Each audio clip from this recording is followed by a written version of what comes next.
Welcome to the Frequent Miler Million Mile Madness Challenge participant play-by-plays. This team challenge was our second one for 2024, where 3 of our Frequent Miler fam worked towards SAS's Eurobonus promotion of earning 1 million miles by taking 15 different qualifying SkyTeam airlines, and then tried to complete it in 2 weeks in November. In this segment, you can find all of the video updates in one place from one of our contestants, Nick Reyes.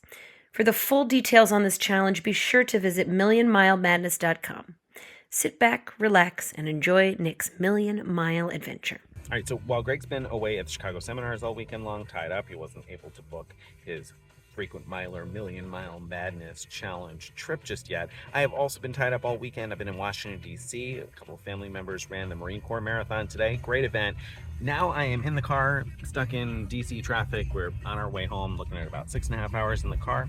And so my goal over these next 6.5 hours is to try to get at least half of the trip booked. At least half. I'm still taking help. So if you have suggestions, get over to my blog post, because we're giving a bunch of miles away. You could earn like 100,000 miles or maybe even 400,000 miles in 5 free nights for giving me some good tips. So get over to my journal post on Frequent Miler. Give me your tips, because I got to get this thing booked. All right, without giving away any detail of what I'm cooking up, one thing that would be really helpful is if somebody found a really reasonably priced way to get from Europe to North America on either Aeromexico or SAS near the end of the challenge window. If you can find me that would be very helpful. If I look a little like disheveled here, it's because I am. I've been trying since last night to get my stuff booked. I've found lots of good helpful tips from readers, and so I've been trying to start to book flights, and I just keep running into issues. I thought I had it all figured out last night, and then luckily the Frequent Miler card started getting a fraud decline, and so it stopped me from booking last night until we get that cleared up this morning. And that was good news, because this morning when I went back and looked at my itinerary again, I realized I had completely left an airline off of it. I had somehow just forgotten to include a flight on one of the airlines. And so I was glad that I got stopped in my tracks before I got far enough along that would have been hard to recover. So that was snafu number 1. Snafu number 2 has been that today I went and checked all of the flights to make sure they hadn't gone up in price since I was looking at them last night. All except for one, because one I already knew. I knew exactly what it was going to be. It's been the same price forever, no change. And so I was like, okay, great, that one's all set, and I skipped over it. Well, I got to that point in the booking process today, and I realized that flight doesn't go every day of the week, and it doesn't go on the day when I planned on being there. And that was a problem, because the next flight that I was about to book after that depended on getting to where I was going to be, so to speak. So that just threw a whole monkey wrench in the whole thing. Had to kind of go back and retool a bunch to figure out, okay, how can I still get that flight on a different day, but end up where I need to be when I need to be there? Oh my goodness, it's driving me crazy. And now I'm at a point where I'm booking a flight on a low-cost carrier. I'll just put it right out there and say what it is. It's AirAsia. I'm looking to book a flight on AirAsia, and several times now I have gone to try to pay for this booking, and it just kind of goes to a confirmation page, gives me a confirmation number, and then it says amount paid, and it just has a spinny that spins and spins and spins and spins, and another button that says pay now with a message that says, if you just tried submitting payment, maybe you should wait, because maybe we'll eventually process your payment. But it doesn't tell you when to stop waiting, and it doesn't give you an email saying that your payment failed or went through. And so I have now twice gone through the steps of trying to build this booking and pay for it, and I'm refreshing my page here now to see if it's still showing up in my bookings, because it was. Yeah, it shows, it says need payment, then I click to pay now and it doesn't do anything. This is just absolutely maddening, this whole process. And like, I can't do the rest of the flights until I make sure I can get there on this flight. And if I don't get this flight and the prices of other things go up, oh my goodness, I've never been under so much pressure to get all of the bookings done right away and make sure I don't make any mistakes, because everything's riding on it. And we're off. Leaving home right now. Just hopped in the car. Gonna drive the 3.5 hours or so to JFK, hopefully without any traffic. GPS says 3 hours and 33 minutes right now, but it did say 3:26 this morning and 3:20 earlier than that. So we'll see. I'm betting maybe it'll be 4.5 hours, but we'll see when I get there. All right, see you later. Made it to JFK. About to take the air train to the airport. So just dropped off the rental car. Everything's pretty smooth so far. Hit a little traffic on the way in, but nothing unexpected. Here we go. All right, so I'm at JFK through security. First major mistake of the trip. My flight, I noticed as I was on the air train that my flight to Bucharest was leaving in 3 minutes. And I'm not flying to Bucharest tonight. I'm supposed to be flying to Bucharest a different day. And so I made a mistake and booked the wrong day, unfortunately. Luckily, not a terribly expensive mistake to fix, but nonetheless, a mistake. First big mistake of the trip. And luckily, like I said, not very expensive to fix, but in a competition that I imagine is going to come down to small margins, that's an ouchie wowie, unfortunately. Centurion Lounge JFK, if you come downstairs, there's a private area for Centurion card holders. If you come downstairs, you make a left off the elevator, you come around the corner. There's a place with a bunch of seating and not so many people. So you want to go that way. One of the nice benefits of being a platinum card holder is getting a decent little meal now and then. I've already had some food. There was better food upstairs than downstairs in the Centurion Lounge, and the bar was a little easier to access, just a more cramped space downstairs. Just if you're going to come, there's a little bit more seating if you go around the corner downstairs, but better food and drink upstairs. To the Centurion Lounge at just the right time because now there's a line forming out here. I heard it's a 30-minute wait. Luckily, I did not have to wait at all. I reserved in the app, and it said they were ready for me right away. Walked right in, got dinner, got some of a glass of wine anyway, chance to get a little bit of work done, and now I am heading to the gate. Excuse me, sir. Are you the frequent miler? Here we are. Oh my God! You're on the flight to London. That's right. Flight to London. Hey, why wouldn't we be on the flight to London? So first flight up for, well, not really the first flight. I saw you got here. That's right. I already have one down. That's right. One SkyTeam flight down for me. You're working on your first, huh? First one's up. Batter up. Here we go. So it turns out that not only were Nick and I on the same flight to London, but we're on the same flight to Copenhagen as well. Crazy. And it's crazy by itself, but it gets even funnier. We're all here. The band's back together. Steven's also going to Copenhagen. Same flight on SAS. Didn't plan it. This is all just, we got a nice little surprise here.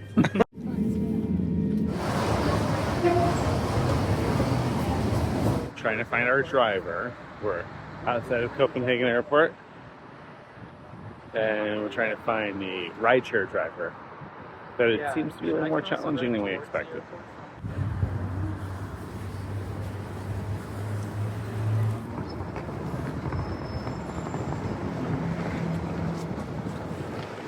Here we are. Oh, wait. Oh, Greg's there too. All right. Here we are. With, what are we seeing, Stephen? What is this is Green George, which is one of the trolls built by Thomas Dambo in Copenhagen. Very cool. Nice. Fun day today. Cool that we all ended up on the same flight.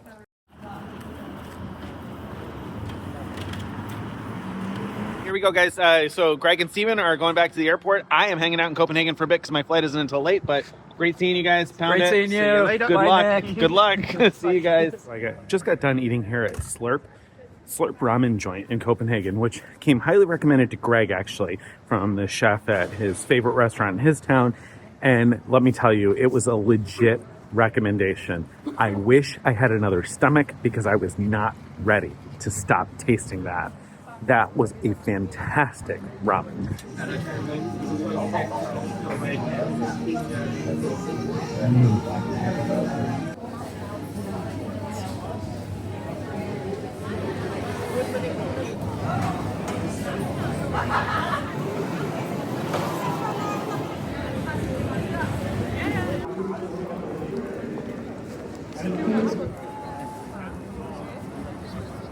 I'm in Copenhagen. I just took a bus to somewhere that stopped, I don't know, around 8 minutes that way.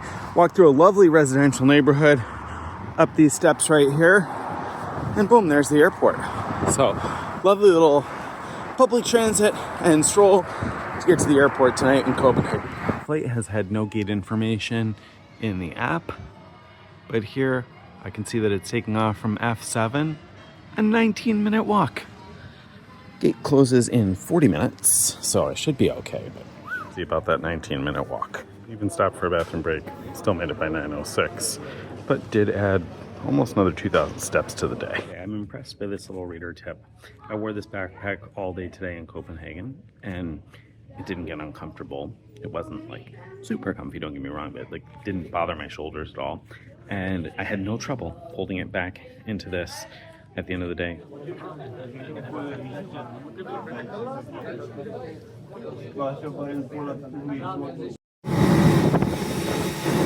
All right, so this is the Hilton Garden Inn Bucharest Airport. I was originally going to stay at the Hilton Garden Inn in Old Town, but my flight was getting in at 1:30 a.m., and so that was part of the reason I picked the airport one, because this is walkable from the airport. You can literally see the airport from the front door. So that was super nice because that meant that I got here much earlier than if I had stayed downtown.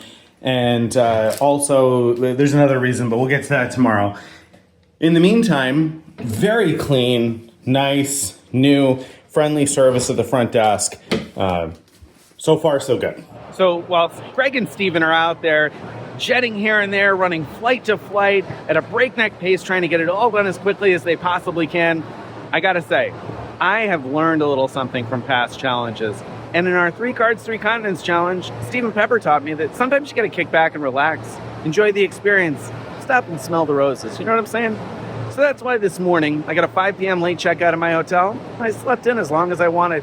And now I'm at Therme Bucharest, the largest wellness center in all of Europe.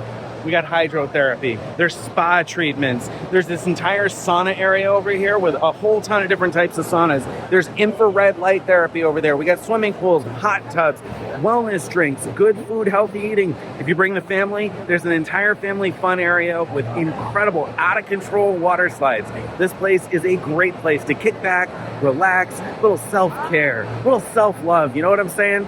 So my message to Greg and Steven is, stay well, guys. Because I sure am.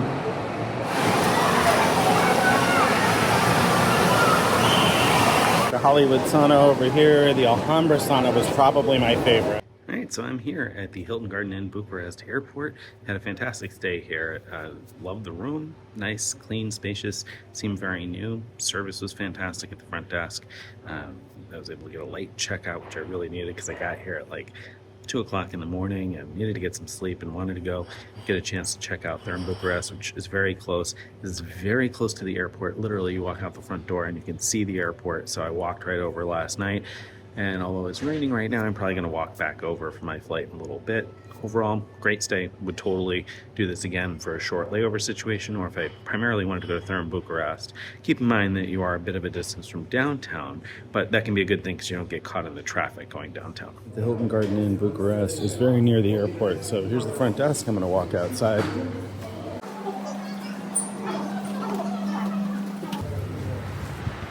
Up these stairs, and that's the airport right over there. All right, so last night I stayed at a Hampton by Hilton near the airport in Istanbul. Yeah, this is breakfast at a Hampton by Hilton. I couldn't believe it this morning when I got to the buffet. I saw all these different types of olives. They had grilled olives on the buffet. There was grilled halloumi.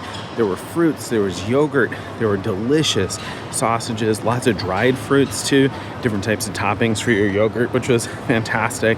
They had honey on an actual honeycomb. And not only that, but when was the last time you stayed at a Hampton and you had a welcome amenity? Yeah, I'm not even joking. A plate of fruit as a welcome amenity at a Hampton by Hilton. This was a great stay. I used my priority pass to access the IGA Lounge at Istanbul Airport today. This lounge is so big they have a "You Are Here" map at the beginning because it would otherwise be pretty tough to find your way around this huge lounge. There's a sign that even says they have free massages there. I didn't find those, but I did find the pool table and the bar, and of course I found the delicious foods. Great looking salads, tzatzikis, etc. But really what it's all about is the desserts. I wish I hadn't eaten so much at the Hampton Inn breakfast this morning because the dessert bar looked out of control, and there were 2 or 3 of those. There's also some funky looking art, and by the way, you can get fresh made food. They had some stations with fresh made pita and whatnot.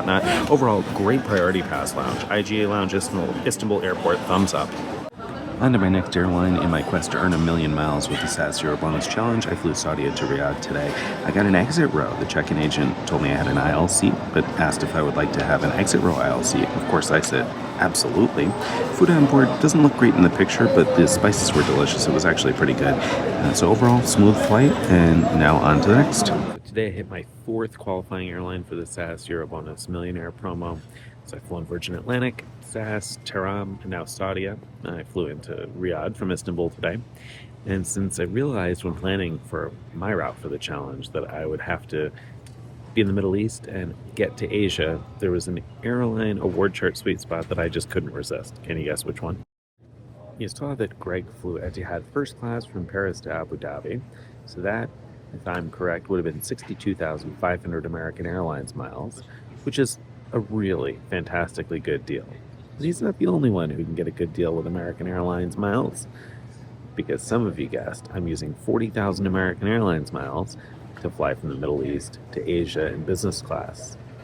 Which airline am I flying on, and where am I going next? Well, would you look at what the cat just dragged in? If it isn't Greg the Frequent Miler. What are the chances? I ended up on the same flight from Riyadh, Saudi Arabia, so now we're flying to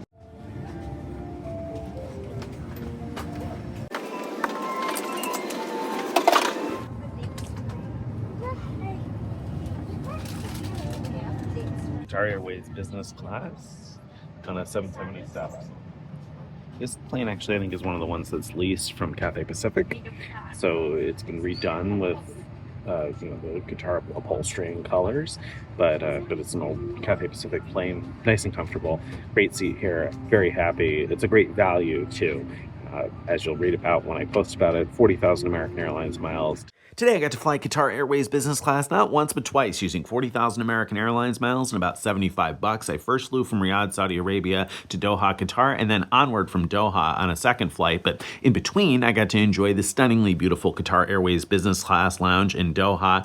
In my opinion, this is one of the most aesthetically pleasing lounges anywhere. Love the different types of seating. It looks very artistic. Speaking of things that are lovely to look at, though, the new addition in the Doha Airport, which is in a totally different area, is also quite pretty. But back in that main lounge by the A and B gates, you get different types of seating, different areas in the lounge. If you head upstairs, you'll get to the main restaurant where there was a little cold buffet, but I ordered the banana pancakes with caramel syrup off of the menu in the restaurant there. That was a delicious way to start the day. Speaking of good ways to start the day, I next headed to the shower spa. It's always great to be able to kind of reinvigorate, freshen up in between flights, so I enjoyed a nice shower and a chance to relax there. There are two Qatar Airways Business Class lounges, this Louis Vuitton cafe and these views of the new edition are in the new business class lounge over by the C gates. The main business class lounge, which is larger, is over by the A and B gates. You get access to both as a business class passenger. When it was time to board the plane, though, they put the business class passengers in a dedicated bus. Then we got on board the 787, and I found the seat to be great. Plenty of shelf space for all my electronics, a nice little cubby to store stuff, and the padding itself was quite nice. I was really comfortable in this seat for the whole 7-hour flight. But I switched into PJs because they did give us those to get out of street clothes. The rosé champagne was quite tasty. My favorite feature of the seat, though, was this drawer for your shoes to get those tucked away. They're always getting in my way. I loved having that. The dine-on-demand concept on Qatar allows you to order whenever you'd like. I feel like they've really upped their game in the Arabic meze department. I thought it was way tastier today. The Qatari chicken, I could take it or leave it, but I didn't leave the Cadbury chocolate bars. In fact, I took one of those to my hotel tonight. I loved that in the galley. I really appreciated a chance to get a few hours of sleep because the race around Asia is now about to be on. So I've arrived in Vietnam. I am at the arrivals area in Hanoi Airport. A little chaotic here, so I'm trying to find my grab, but one canceled on me already, and I haven't seen the next one yet, so we'll. Here we are at the Hilton Garden Inn in Hanoi. So, quick room tour.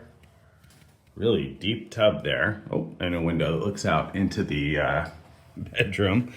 And yeah, I mean, nice. It's a Hilton Garden Inn.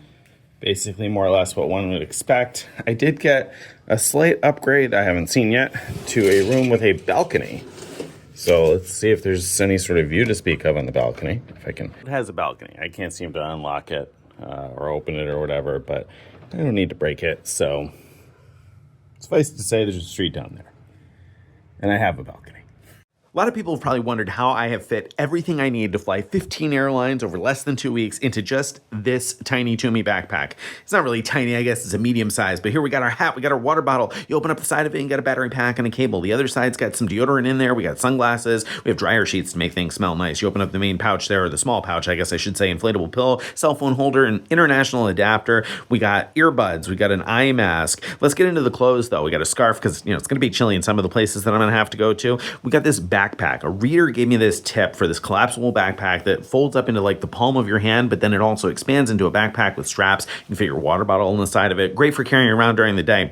We have a 360 camera, toiletries, selfie stick, my winter jacket, this Uniqlo ultralight down jacket. It's been really useful in cold weather places. We got my charging cables in here. All my charging cables fit in there so I can charge my laptop, my phone, my smartwatch, all with one set of stuff. Then we got some clothes. I've been wearing merino wool, so I got a merino wool t-shirt, a merino wool button-down shirt here. This pair of pants I've been wearing the last couple of days. I've got another merino wool v-neck shirt and a pair of pants that zip off at the bottom so they can become shorts. Then I have my laptop and a folder with all my key documents. That's everything I brought with me and everything I had a need for this entire trip.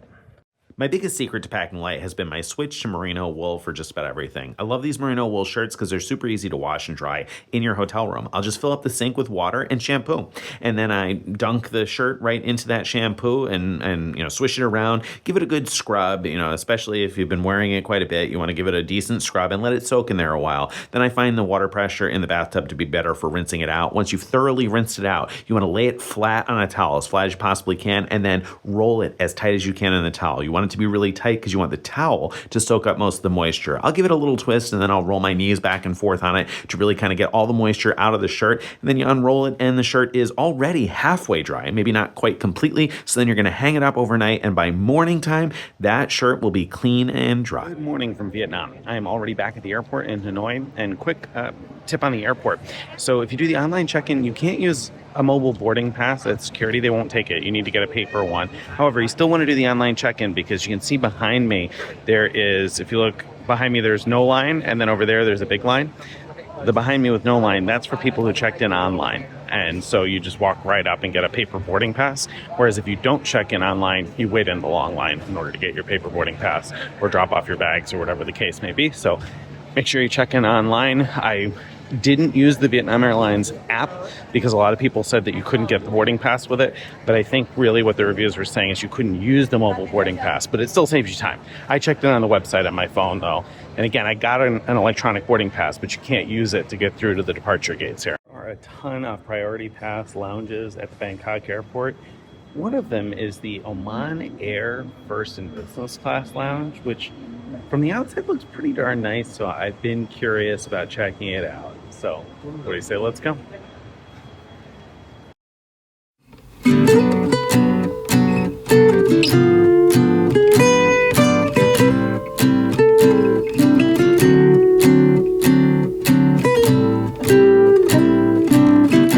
So I just got done in the Oman Air Business and First Class Lounge, which was excellent, but I got a hot tip. I met some people doing the challenge in that lounge actually, and I got a hot tip from one of them that actually led me to find something similar but different, and so hopefully I'm gonna have something cool to report on in a few minutes. I ended up at the Coral Lounge. I really enjoyed this lounge. This is a really nice priority pass lounge, the Coral Finest Business Lounge at the Bangkok airport. They have complimentary massages. Unfortunately, the soonest appointment just wasn't going to work out for this, but food was excellent. The Thai curries in there on the money.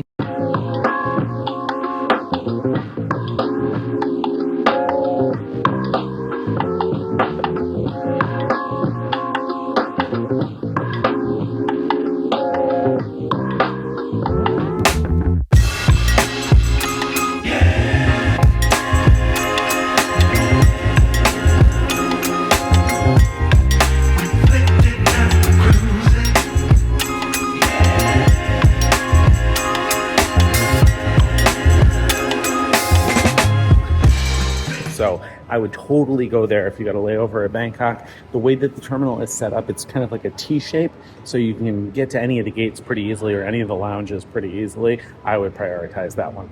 Well, there he is. That's Greg, the frequent miler in Bangkok. My goodness, we just keep running into each other everywhere, don't we? Here he is. Where do you think you're going, Greg? Fancy meeting you here. Video here. These are all people doing the SAS challenge that are on the Kenya Airways flight right now, like this entire group right here.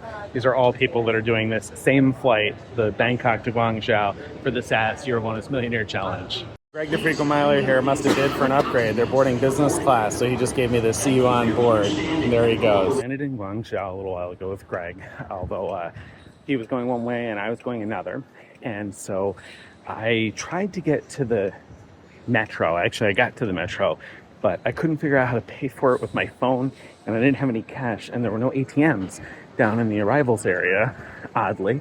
And so now I was able to get back into the departures area, trying to get an ATM, and I think I'm just going to take a Didi, the local equivalent of an Uber, because I'm going to run out of time here if I don't get moving pretty quick.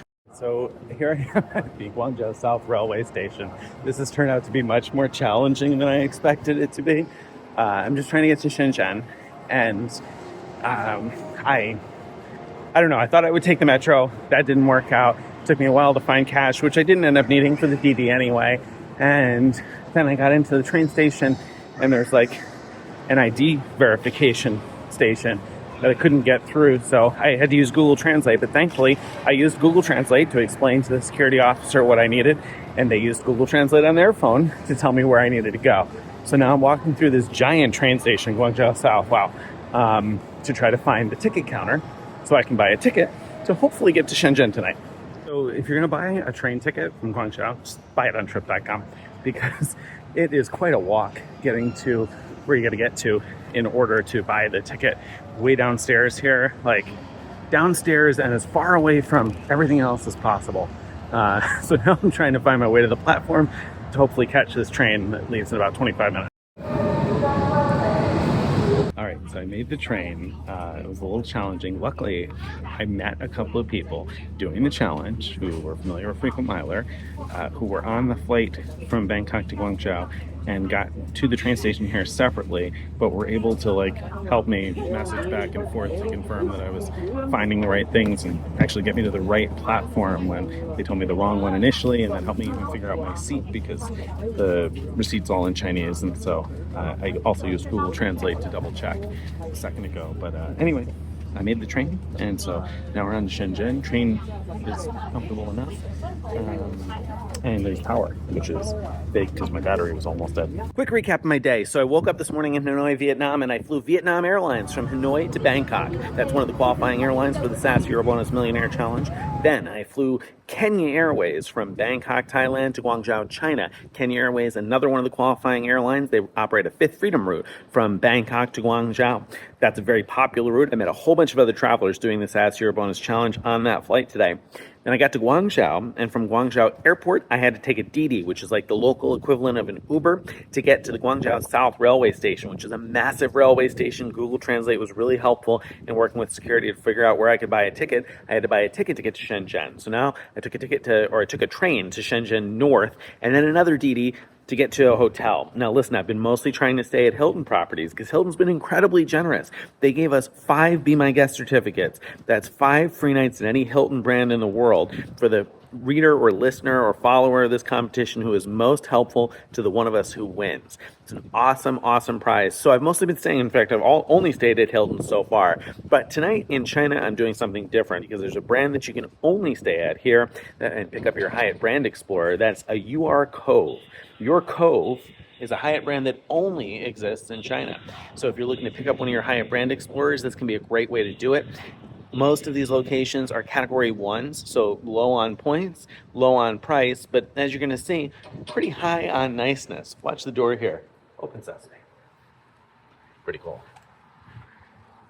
Let's go take a look. So Ur Cove is a brand that I hadn't stayed with before, but this one is really nice anyway.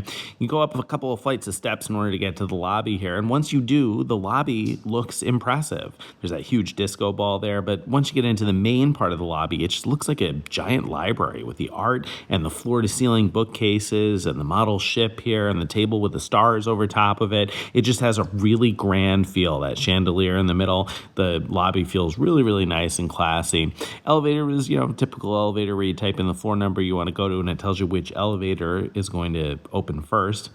Then in the room, quick little room tour here. We got a couple of really comfortable robes hanging up. I'm wearing one of those as I do the voiceover, actually, really comfortable. And we got a Dyson hairdryer, modern looking vanity, coffee and tea. Bedroom is, typical bedroom, but again, pretty nice. All the furniture looked really new and seemed really new. Felt comfortable to sit at. In the bathroom, of course, you got a bathroom and shower, as you might expect. Great shower space. Overall, terrific value at this particular property. My welcome amenity here is interesting. These are cherry tomatoes, I think. I like tomatoes. It's an interesting choice for a welcome amenity. I'm not entirely sure. They look kind of like grapes. They're a little oddly shaped, but maybe. Not a clue. Is it lychee? I'm not sure what that is. And then, of course, we got some little cookie-looking things, and I'm glad to see those.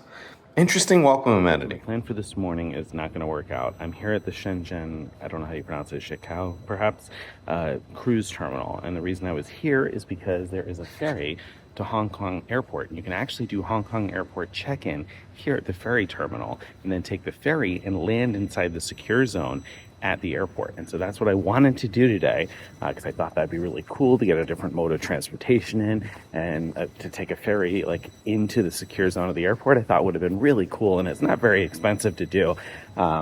So I planned around doing that, but unfortunately, I guess there's a typhoon, and so they've canceled the first couple of ferries for today already. And unfortunately, the first one that is still scheduled as of now isn't scheduled to leave until about the time my flight departs. So now I need to figure out a different way to get to the airport in Hong Kong. I'm in ShenZhen, which isn't too far away. It's about 15 minutes by train from Hong Kong, but that's probably not the most efficient way. So now I got to figure out, long story short, how to get to Hong Kong Airport. The good news is my flight doesn't leave for 5 hours, and ShenZhen's really only about 15 minutes from Hong Kong, so this should be figure-outable. All right, so here's the deal. I asked at my hotel, because the ferries were canceled this morning because of the weather, so I asked for the next best way to get to the Hong Kong airport. And I was pretty sure that you can cross by land somewhere at ShenZhen Bay and take a bus to the airport, but the person at the hotel didn't seem to know anything about that. He was suggesting that I take a train from the ShenZhen North station to Hong Kong Kowloon. But I already knew that there was a closer station, Futian, that has a train also and similar schedule to get to Hong Kong Kowloon. So I ended up just taking a DD to Futian train station, railway station. There has to be a more efficient way to do this, because I'm going to end up getting into downtown Hong Kong, and I need to get out to the airport. So this is going to take longer than it should, and because of how far in advance you need to buy the ticket, now I have to sit around and wait for a while to get a train. So it's going to make everything a little bit tighter than I want it to. I'm going to get to Hong Kong at 8:40, and then I need to probably take a taxi to the airport. It's about 25 minutes, and our live stream is going to be starting at some point. I don't even know when. I think 9 o'clock local time. So that means I'm probably going to be in the taxi still when our live stream starts, and then I got to get through airport security and everything. So it's going to be a little bit of a rigmarole, but I already checked in for my flight, so I have a boarding pass, so I should just have to go through security at Hong Kong, and they're usually pretty efficient, so fingers crossed.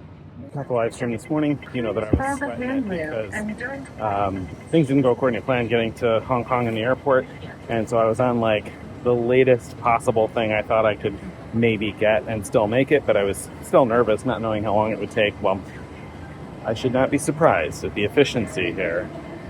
From stepping off the train to being through both airport security and passport control, including the fact that my passport doesn't work at the automated gates, was 10 minutes.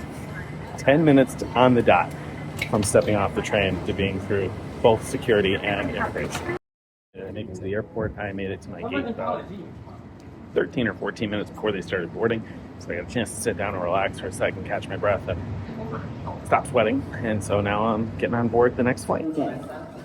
Now we would like to invite business class passengers to board through the SkyTeam.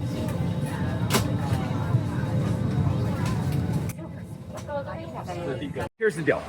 Before I worked for Frequent Miler, my wife and I worked for a company based here, and so we became friends with people who worked in the main office here. I'm particularly excited about this stop on the trip because when Tim and Carrie added the challenge to learn from a local, I knew exactly what I wanted to do. All right, so I am here in Taipei with my friend Sharon. Say hi, Sharon. So Sharon is local. She lives in Taipei, and she is going to teach me how to order bubble tea right now. And I've tried to learn a little bit of Chinese before, and my Chinese is not very good. So hopefully Sharon's going to help me. Yeah, I'm going to help you. Good. Tell me again. 波 cha 八 nai 奶 cha. 茶波八奶茶 Very good. 波 波 ba 八 nai 奶 cha. 茶 Yes. Okay, all right. 你好. One 波八奶茶. All right, bubble tea. There we go. So here we are. I think this is what the original Din Tai Fung. Is that right? Yep. Let's get a little selfie here. It's called 小笼包. 小笼包. Yeah, 小笼包. 小笼包. Okay. So this is the original Din Tai Fung, and nowadays it's takeout only. So if you want to go to the original, you have to do takeout. Instead, we're going to go to one where you can sit down. So this is Din Tai Fung. They're making the dumplings here, so you can actually watch the magic happen. Yum. Looks like dinner to me. All right, so we're here at Din Tai Fung in Taipei, getting ready to eat. My friend Sharon is looking over what we should order right now, so she can show me how to order it. I can try to say a couple of the things at least. All right. 可以说小笼包. Xiaolongbao. Okay. So the Xiaolongbao, that's pork, right? Yes. Yeah. Pork chop, fried rice. How do I say that? 排骨炒饭. Hai ku 炒 sao 饭. sao fat. Okay. So, and then like a T or an N kind of a sound. And fun. Yes. Fun. We're getting there, slowly but surely. Xiaolongbao. Bao? Okay. What's that was too fast for me. Wait,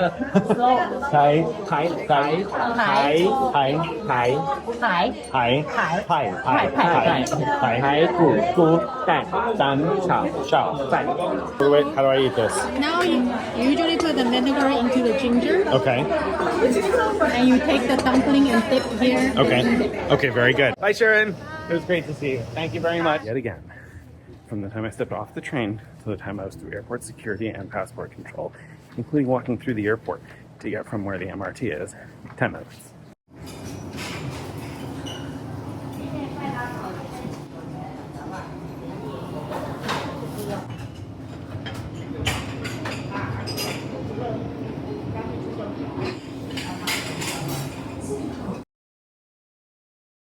All right, here's a brand that I bet Greg and Steven don't pick up. The Ibis Styles Ambassador at Xi'an Airport. It's right there at the Seoul Airport. This was, I don't know, like $100 all in with tax before cash back. I think I had something like 15% cash back on Capital One shopping. So nice cheap room right near the airport. All the things I need. A desk to finish some stuff off. A shower to, take a shower, and a bed to hopefully get a couple of hours of sleep before I get up and go back to the airport. My Air Asia flight this morning, you see all these people waiting to check in for my Air Asia flight, but I paid for the Fast Pass, so that gives you the premium flatbed check-in line, which, as you see, is empty. So I was able to check in very quickly, and now I can head to immigration. To fly an Air Asia positioning flight. And this flight was about $82 for the flight itself. But during the booking process, I saw that I could add what they call Fast Pass for about $19 more. And that included a couple of important things. First of all, priority check-in, so I wouldn't have to wait in a long line at the airport. Second of all, up to 14 kilograms of carry-on allowance if I bring 2 items, or up to 10 kilograms with 1 item. And so that's why I've intentionally split my carry-on stuff into that little collapsible backpack that I have and the other one, because that gives me more weight, 14 total kilograms, and I'm wearing my heaviest clothes right now. So essentially I doubled my carry-on allowance by paying the extra $19, plus I get priority check-in and priority immigration on arrival. Well, that did in fact work. They weighed everything and I was underweight with my 2 bags, so that worked out well. I did in fact get the priority check-in lane also. All right, so it's 15 minutes from here, so I'm going to go to a lounge for a few minutes because it's 6 o'clock. Boarding is going to close at 7:10. If it's 15 minutes, I think I have a little time. I got an hour and 10 minutes before boarding closes, and I know I'm not going to get anything for free on this flight because it's AirAsia, And there's an Asiana business class lounge over here. So I'm trying to grab breakfast at least, and then run out to the gate. To get back, I realized before I got there that the Asiana lounges specifically say in the Priority Pass app that they're only accessible when you're flying Asiana or Star Alliance carriers. So apparently not there. There is another lounge here somewhere, but I'm not sure it's going to be close enough to be worth going to. We're going to see. Okay, so short story is this other lounge is only a 5 or 6 minute walk. I should be there before boarding even starts. That should give me enough time to eat a little something for breakfast. All right, so never mind this Matina lounge. I didn't even look at the hours. It doesn't open until 7 o'clock, so no free breakfast for me. Not all hope is lost after all. There's another Priority Pass lounge that should be on my way back towards the shuttle. Let's see. Somebody wants me to get free breakfast this morning. There is a line coming out the door for the Sky Hub Lounge, so that's not looking very promising. This is actually pretty close, I think, to where I was at the Matina Lounge a few minutes ago. So, yeah, that's not happening this morning. I gotta get to the gate, so much for that. All right, so moral of the story is the Priority Pass lounges at Xi'an Airport are trying to make sure that if you've had an early Air Asia flight, you are out. You cannot use them. Essentially, it's the vibe I'm getting here. All right, so I picked the seat I did on Air Asia on purpose. This plane is 343 for most of the plane, but in the back, it's only got 2 seats on this side, and there's 4 and 3 on the other, and 4 and 2 on the other, I guess. So there's an extra wide aisle all of a sudden here. And I knew Greg's trick for pulling up the armrest, which is going to give me unlimited side leg room. Pretty good hack for a 6.5 hour flight. Hello from Malaysia. I arrived at Kuala Lumpur International Airport today, and I'm about to take the KLIA Express, the train from the airport into the Kuala Lumpur Central Station. So this is a public transit option, super easy from the airport. Just follow the signage when you arrive. And if you have a Visa card, you can just tap to pay at the terminal, at the gate for the train. You don't even have to stop and figure out how to buy a ticket to where you're going or anything. It's just tap in, tap out. So really easy way to get into the city if you're arriving in Kuala Lumpur. I should note that it's not really a substantial savings over getting a Grab. The cost of a Grab was just a little bit more, and when you consider that that's door to door, and now I'll have to take a metro from the KL Central Station, so this takes a little bit longer, this probably isn't worth it from a financial standpoint. On the flip side, if you just enjoy taking public transit when you can, then this is a good way to get into Kuala Lumpur. Howdy from Malaysia. I flew Air Asia, a low-cost carrier from Seoul, Korea to Kuala Lumpur. If you've been following our Million Mile Madness, you've seen that I utilized the armrest trick to lift up the armrest because I sat in a row of 2 behind a row of 3. That way I had almost unlimited legroom to the side. It was super convenient because of the way the aisle tapers. The drink carts didn't bother me or anything. That was fantastic. If you do pay for the Fast Pass, hold on to your boarding pass because there's something on there that indicates that you get the Fast Pass at immigration. I literally walked directly to an immigration officer and I was in the country immediately and off to the races. I took a video outside the train on the way in to Kuala Lumpur, and literally 5 minutes later, it looked far different. Huge storm. Traffic looked kind of crazy because it just like downpoured for a little bit. And of course, now I'm out of the metro and it's not raining. So I don't know. But anyway, I love how Google Maps has the live view option, so it can show you exactly where you gotta go. So it gave me an arrow as soon as I got out of the metro so I could figure out where to go to walk another couple hundred meters to my hotel. And then I'm gonna kick back and relax. This is finally a chance for me to probably get a full night's sleep, relax a little bit, get a meal that isn't rushed because I gotta get back to the airport. So I'm kind of looking forward to all. I'm here at the Double Tree Kuala Lumpur, which is inside a shopping mall. That's the check-in desk on the left-hand side. Kind of interesting, but if you want to do some shopping and then come back to your room and relax, the room is very nice and comfortable, clean. Everything is pretty modern, and like I said, it's just really well kept. It feels like it's in great condition. Nice little welcome amenity there. In the club lounge, my goodness, one thing I love about a good club lounge is a club lounge that understands that it's not just appetizers. You're going there for dinner and they're going to feed you. So this place had a whole bunch of different stuff, including a station with a chef live making some dishes. Great stay here at the Double Tree Kuala Lumpur. So I'm here at the Intermark Mall where the Double Tree is in Kuala Lumpur. I'm waiting for my Grab car to arrive. This is like the local equivalent of Uber to go to the airport. I'm cutting it a little closer than I'd like because my flight is at 12:50. Right now it looks like maybe we'll get to the airport around 11 o'clock. That's not terrible, but it's also a little tighter than I would have originally liked. It just took me a bit to get ready. One thing I love about Grab, by the way, is that they make it very clear and easy to find where the pickup point is. Uber's doing a better job of this now, I've realized lately, but it's really easy. I was able to see exactly where I was supposed to meet the driver, so there's no confusion, no wasted time running around trying to figure out where they are.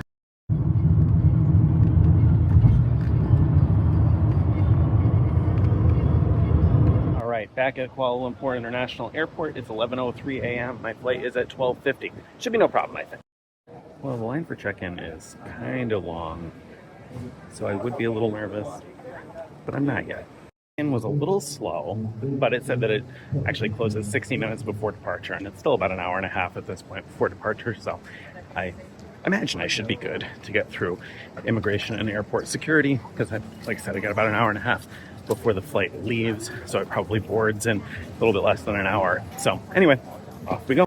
So actually that was really easy, despite the fact that the check-in person told me that there was no special line for business class. There was a special immigration area for business class. It appears that there is a faster route to the gates for business class passengers, because first, of course, I'm going to head to the Kuala Lumpur Plaza Premium Lounge, which I could access as a priority pass holder or as a business class passenger. So I've been here in the Plaza Premium Lounge in Kuala Lumpur, ironically, 2 times already this year, once on our Flying by the Seat Over Points and once just on my big summer vacation trip. So this is my 3rd time this year in this lounge, so I'm very familiar with it. The food is fine and everything else is fine too, but I'm not going to spend a lot of time here because I ate a great breakfast at the Double Tree.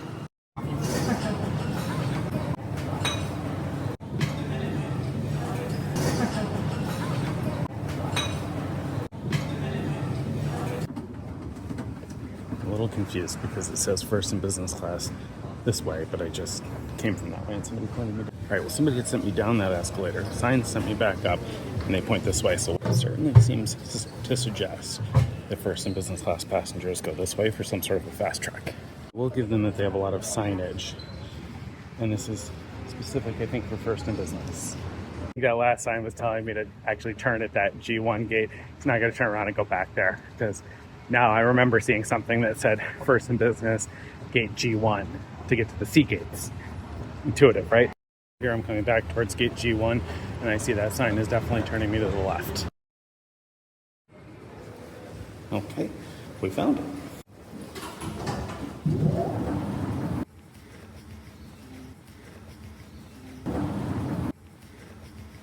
Look at this, I think I got my own private bus. Look at this, fancy bus, leg rest. Now listen, Greg flew a bunch of legs in business class. Well, today I'm about to fly one, and I betcha I'm paying less than he did for any of his business class legs. So one of the criteria in the Million Mile Madness Challenge is style, and today I am flying at business class. So I got a separate bus from the main terminal to my gate, flying Garuda, Indonesia. It's like maybe if you paid for the airport fast track, it would take you this way also. Kind of cool. I gotta say, some nice style points there. That was a pretty comfortable, easy way to make it around. I remember this airport being a lot of walking. Today I flew from Kuala Lumpur, Malaysia to Jakarta, Indonesia on Garuda, Indonesia in business class. This might have been the cheapest business class leg of our Million Mile Madness Challenge because I originally booked an economy class ticket for about $135 and then I bid up to business class and my bid was successful. I bid about $56 and got upgraded to business class, enjoyed a nice little in-flight meal, but more importantly, I enjoyed the expedited immigration lane at Jakarta, which made it for smooth sailing, moving on to the next leg of my trip back to Kuala Lumpur. Well, so far so good. Much easier than Greg and Steven had it. I did the visa on arrival, and there was a separate, I could have used the e-gates. I did the electronic visa on arrival before I arrived, which meant I could use the e-gates, except my passport never works at e-gates because I think there's a malfunction in the NFC chip. So anyway, that meant I had to go to a person, but because I flew business class, there was a separate special line just for business class passengers. There was one person at the desk when I got there, so it was like no wait at all. And then it was really easy. She just wanted to see my visa on arrival. I showed her and I was through. I had to do the QR codes when you land. There are some QR codes to scan for customs and for health declaration. Those were super simple to do. Everybody just scanned the QR codes and that was it. And so now I'm back to the international departures area of the airport. On the visa application, by the way, it does ask for your hotel. Same thing for the customs declaration. And in both places, I put that I was transiting here at the airport because that's exactly what I'm doing. And I'm going to check in for my KLM flight as soon as the counter for that opens, and so that was that. I went to the Plaza Premium Lounge at Jakarta International Airport Terminal 3 today, which is actually sort of two lounges in one. We'll come back to that concept in a second. This lounge that I'm in here has the a la carte dining with a chef making dishes, and scattered around the lounge are different food stations like this one with chicken biryani and biryani rice. There were a bunch of different ones with different types of food and desserts and whatnot. The lounge was really pretty. This was the coffee bar. There was also a bar with alcoholic drinks, a playroom for kids. Again, very pretty to look at, but this lounge is only accessible to business class passengers and Amex Platinum card holders. If you've only got a regular priority pass, then you get this lounge, which is still not bad, but not quite as lavish looking, and a slightly smaller food selection, and you don't get access to showers, whereas if you have the Amex Platinum card, you get the full experience. After a few hours in Jakarta, it was time to take to the skies again and pick up another airline for the Million Mile Madness Challenge. So this time I flew KLM's Fifth Freedom route from Jakarta, Indonesia to Kuala Lumpur, Malaysia, and I got an exit row seat. During check-in, I noticed that they were asking less than $8 for an emergency exit row seat, and I guess I was the only person who took them up on that because I had this entire row to myself, legroom for days, got some work done during the flight, even got a little nap in. It was great. Pretty soon, though, I was back to Kuala Lumpur. Now it's time to get some rest before I hit my next airline tomorrow morning. All right, so I'm aboard ShenZhen Air now. I had my most harrowing moment so far of the competition this morning when I got to check in. First of all, there was a long line, and when I got to the check-in desk, I had an issue because I don't usually enter my middle number, my middle name rather, when I'm booking airline tickets, and today that finally caused me an issue. Initially, they told me I wasn't going to be able to fly. I was going to have to contact reservations, but long story short, we were able to get it all worked out at the desk. So I was able to get through. It was a little tight because I couldn't use the e-gates again, and the line at immigration was long, but again, made it through, made it on board, and I'm glad I did because the next couple of stops on my trip are the ones that I am most excited about. Believe it or not, I am probably more excited about the next couple of stops on this trip than anything else so far. I can't wait. I hope it all falls into place and works out. Very much looking forward to a big finish over these next couple of days. All right, so I got to Xi'an, and now I am going to try to take a boat again.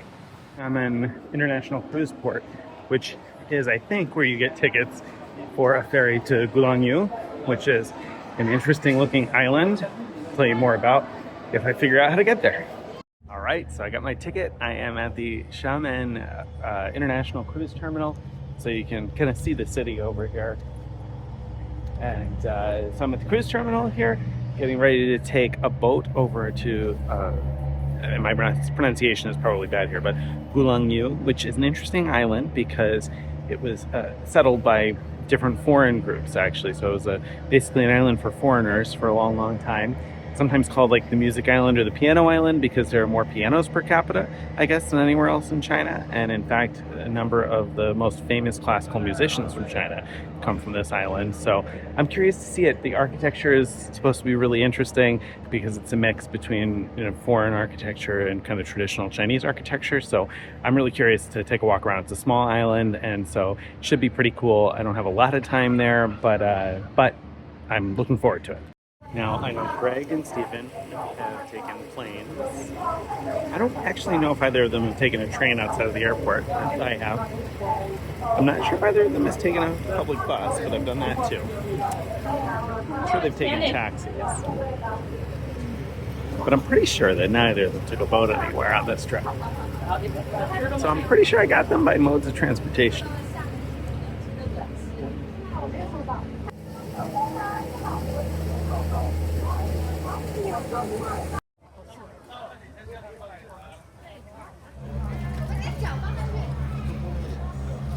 So there are a few interesting things about Gulangyu, but one of them is that it is basically a pedestrian-only island. There are no cars, there are not even bicycles.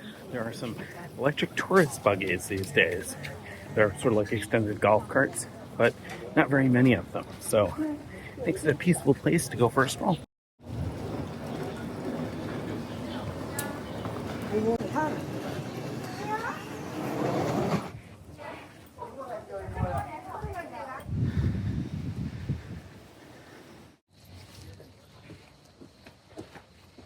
Made it to the beach.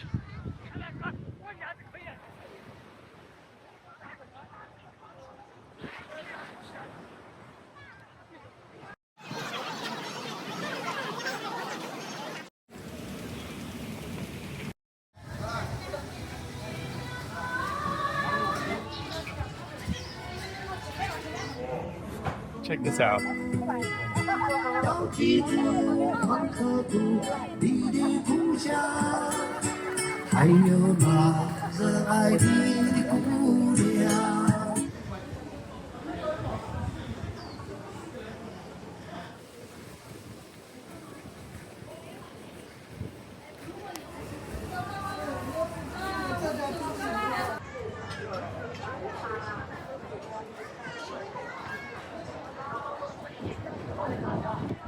Very lively. Ooh. Tim, I got a little something for you, bud.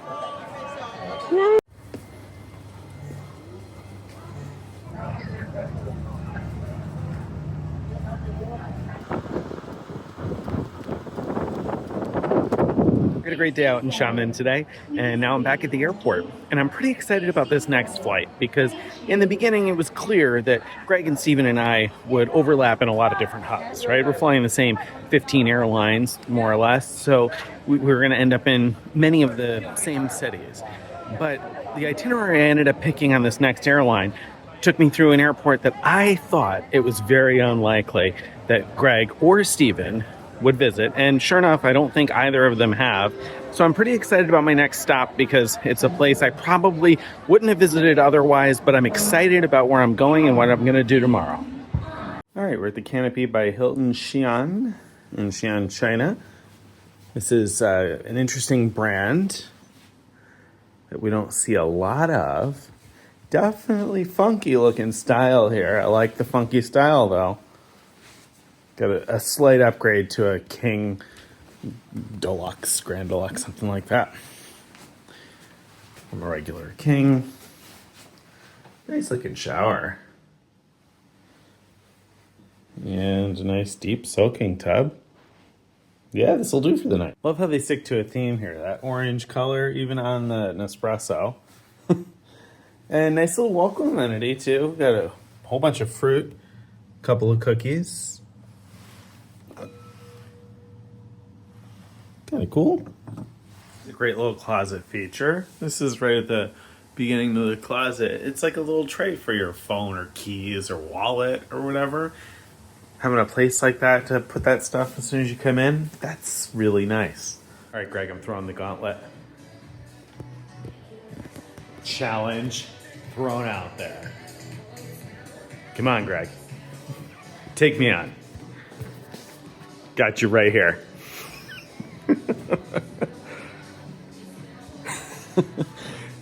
Don't think I have ever stayed at a property with a boxing ring, as well as weapons.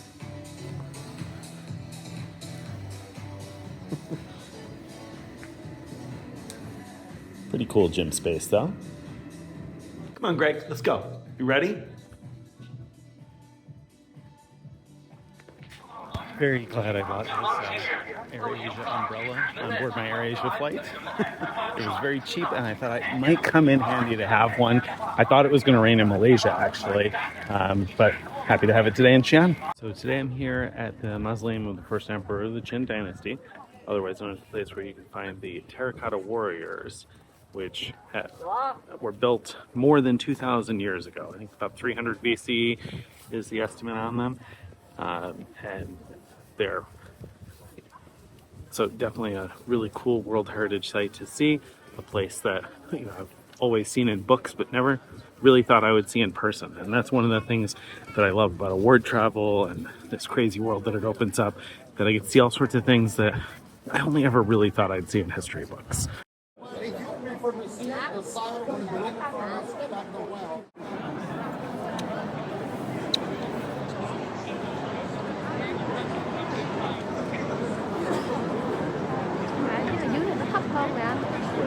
Đúng rồi, đúng rồi.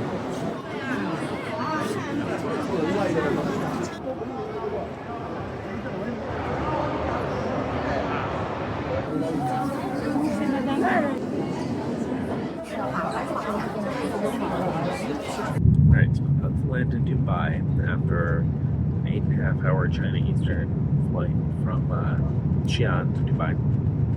And I have a hack for economy class. Here it is, ready? It's only uncomfortable when you're awake. Right, so I flew China Eastern from Xi'an to Dubai, and so that was pretty easy. It was a long flight, but I slept through most of it, so I didn't really notice that it wasn't so uncomfortable when you're asleep. So that was great, and I got to Dubai, and then I needed to get to Abu Dhabi next, and so I took a taxi. Ubers were running around 150 bucks. Taxi with a meter, I looked it up in advance, and it ran exactly what it said it would, so it was less than $90 for the taxi, so significantly less. And now I'm in Abu Dhabi. I bet you can guess why I'm in Abu Dhabi. So that starts with a dedicated check-in area for first-class passengers. So that was kind of nice. It took a second because there were some other people in front of me, but no big deal there. Then there was a dedicated immigration and security area. Now, my passport, once again, ran into an issue in the immigration area, so it took me a little bit longer than it would take most people. But anyway, got through there and enjoyed the dedicated security lane, because there's a separate security lane just for first-class passengers, maybe first in business. There's only one other person in the line behind me. So super simple, very quick getting through. So really, without the passport issue, it would have taken me less than 2.5 minutes from arrival at the airport through immigration and security. Let's go see what this is all about. So I'm here in Abu Dhabi in the lounge, and you see I'm at a Be Relax Spa, which is here because first-class passengers get a complimentary 15-minute treatment.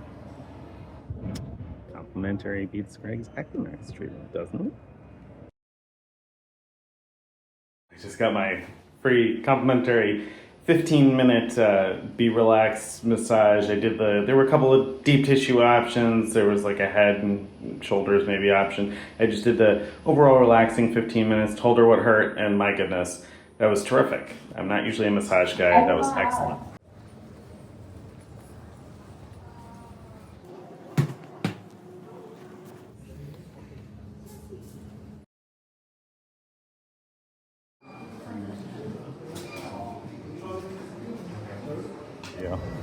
Thank you. حضرات ضيوف الكرام الآن نزول قطار هذه الوقود يرجى عدم رفع حسبة المقاعد في هذه اللحظات عدم استعمال دورات المياه. شكرا.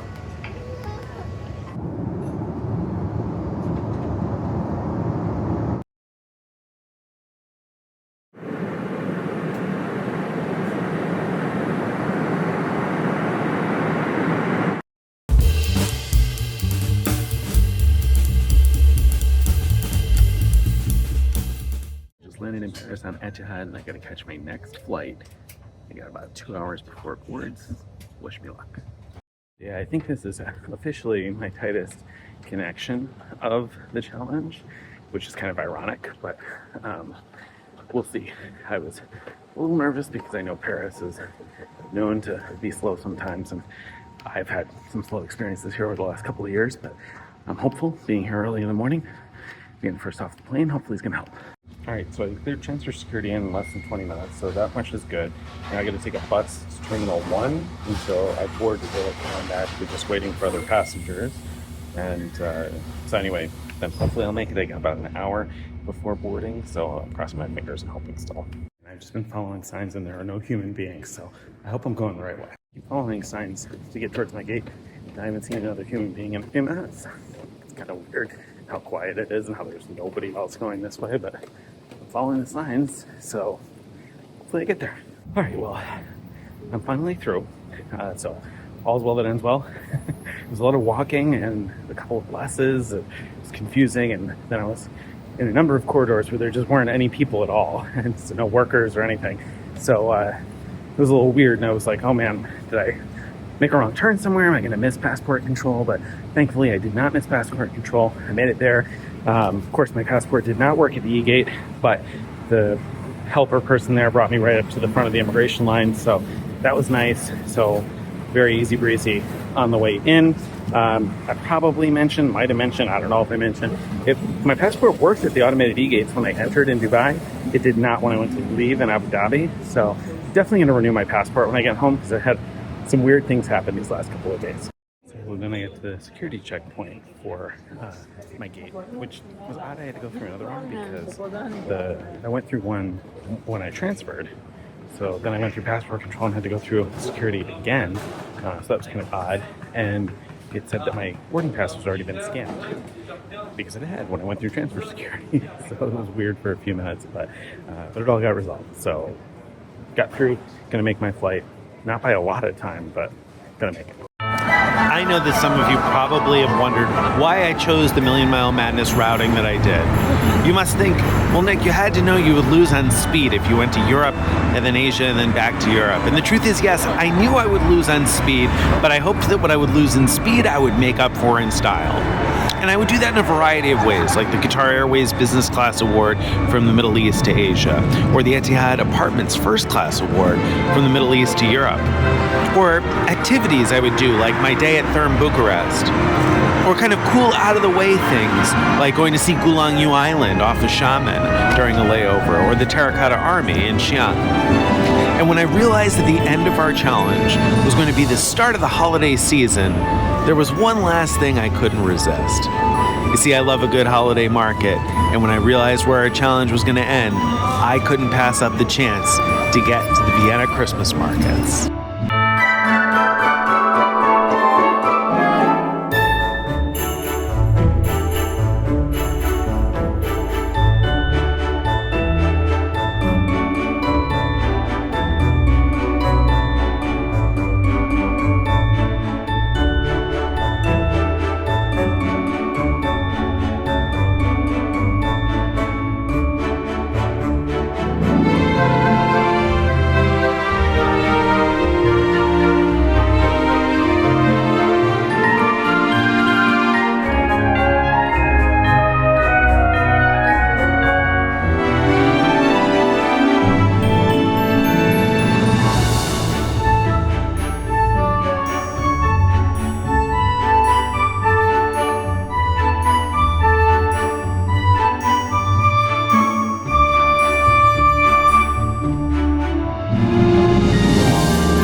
So a long time ago, a reader had given me a tip that I've written about a couple times called an app called Too Good to Go. And they gave me the tip in the context of visiting cities in the US. Too Good to Go is an app where you can sort of rescue food from restaurants and bakeries and sometimes grocery stores and things that would otherwise get thrown out at the end of the night. You pay a few dollars for a surprise bag of some sort and you don't know exactly what you're going to get.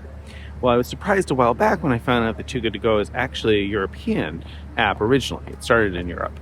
And so it exists in a lot of different European cities. And so since I'm in Vienna today, I figured I'd check it out. And I saw that this cute looking bakery was on Too Good to Go. So I bought a surprise bag. So I'm about to go inside and find out what I got.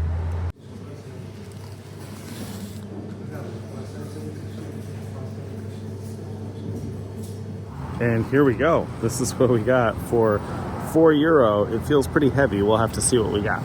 And let's look at this. This is €4 for this whole thing. I've got like a bunch of cinnamon donuts and some different pieces of cake or pie or whatever. I'm never going to be able to eat all of that, but I'll try and eat my €4 worth at least.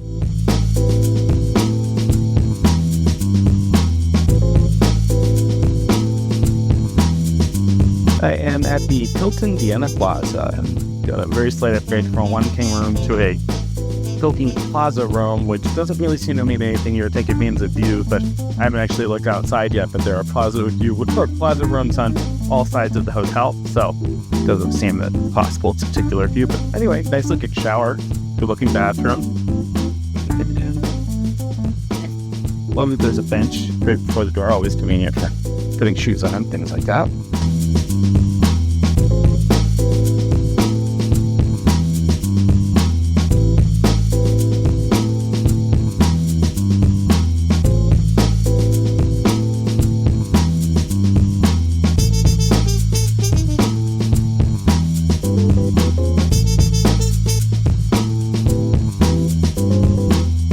had a blast at the Christmas market, ate and drank my way through it, got some gifts that I'm excited about for family members, so I'm looking forward to giving those.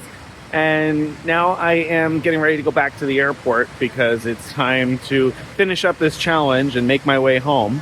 And so right now I'm waiting for an Uber, and the directions to the airport looked like it was going to be about 25 minutes this morning, and public transit was going to be about an hour. So I decided I was going to go ahead and splurge for the Uber. But what I didn't count on is when I requested the Uber, it said it's going to be like 12 minutes before the Uber gets here. So that was slower than I was hoping for. So we'll see, because that could make it tighter than I want. Right now, according to what Uber gave me for the initial estimate anyway, I should be at the airport about an hour and 20 minutes before my flight. And I already have my boarding pass, so I just need to go through security. Hopefully that's going to work out. So airport security was remarkably efficient. Got through in just a couple of minutes, really. It was a self-scan boarding pass, and then there was no wait for me to get on the line to start putting my stuff in bins to go through security, so very quick. Quick review of the Vienna Lounge, though. It's one of the best Priority Pass lounges. I was here last year, and especially I think after traveling these last couple of weeks and visiting a number of Priority Pass lounges, some of which were very good, this really stands out as an excellent one. This morning I flew Wizz Air from Vienna to Barcelona to position for, you can guess it, my Air Europa flight, but that left me with a long layover in Barcelona, and why spend that all at the airport when you can get out and see a little bit. I was recently listening to an All the Hacks podcast with Chris Hutchins, and he interviewed a guest, and they were discussing tools to use the internet better. And one of the things they talked about was a site called GigaBrain that searches Reddit for recommendations and information. And so I used that to find a local market in Barcelona. So here we are at Mercat del Ninot, I guess. There's a more famous one, but this is a more local one that a lot of people seem to prefer. So we're going to check this one out. Well, it might be the time of day that I'm here, but this recommendation is kind of a dud. Got a lot of closed up stands, or stands that are close to closing up anyway. I mean, there are some good looking ones, but not exactly what I expected. You win some, you lose some.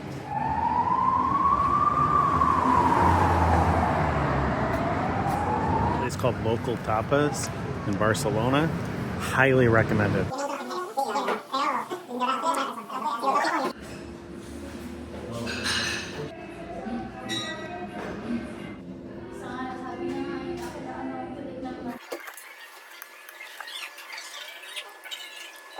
Well, after a good day wandering a little bit in Barcelona and getting a fantastic meal at a tapas place that I very highly recommend, back at the airport to take my Air Europa flight from Barcelona to Madrid.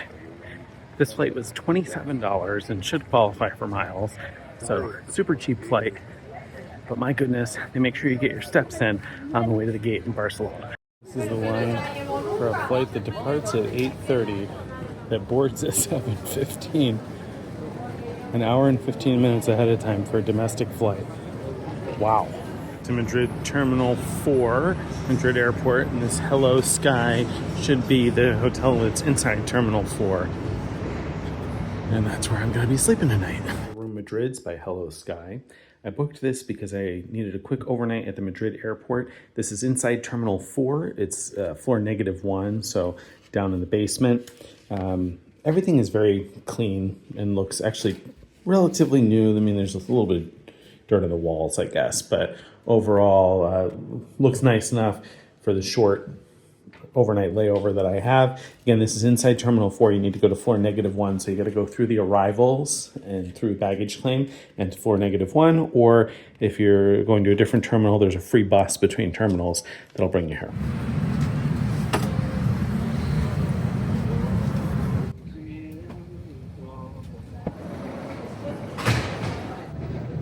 So now that Nick's journey has come to a close, let's take a look at his final stats and where he placed in the challenge. Nick ended up flying 21 flights, including positioning flights, and spent 12 days, 19 hours, and 45 minutes traveling. He spent $6,199, not including miles and points, and then placed second in the challenge. Congratulations, Nick, on an amazing journey, and thank you so much for sharing it with us.